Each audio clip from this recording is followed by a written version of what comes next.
Well, speaking of being a criminal defendant, Perry, I want to turn to you. You've been covering the Trump criminal trial in New York for us. Can you talk a little bit about what has stuck out to you as the most notable moments or revelations? And has there been anything surprising, any big shockers so far in what we've heard in terms of testimony, in terms of what we've heard from the lawyers and the judge? How would you sort of size this all up?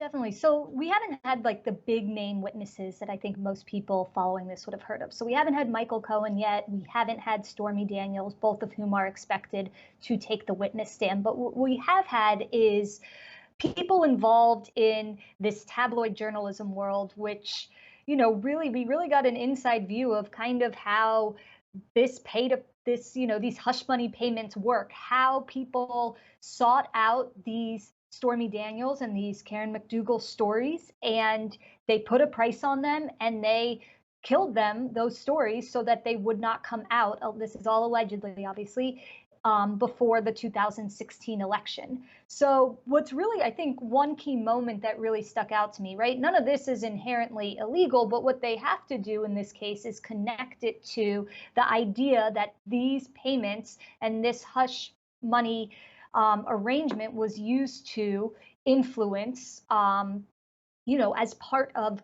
this 2016 election. So, I mean, one thing I was surprised about, right? There's not a ton of new splashy news in this coming out of this testimony. We heard a lot of it before, but what I thought was interesting is David Pecker he is the head of the company that publishes the National Enquirer, and this is the magazine that David Pecker laid out in coordination with the campaign. According to his testimony, they really had this deal to seek out any negative stories about Trump. And instead of publishing them, they made sure that no one published them.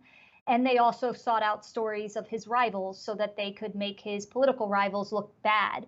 And at one point, the prosecutors asked David Pecker, did you know that these were being used in regards to the election? Did you know that by doing these payments, you were violating election law? And he said, yes, I did. That he knew that if they were being used to influence the election, that he knew that would be a violation of election law. So that was pretty interesting to me to just show what people knew and didn't know. And that will be key to the prosecutor's case. That's part of it. They have to connect Trump to it, obviously, too.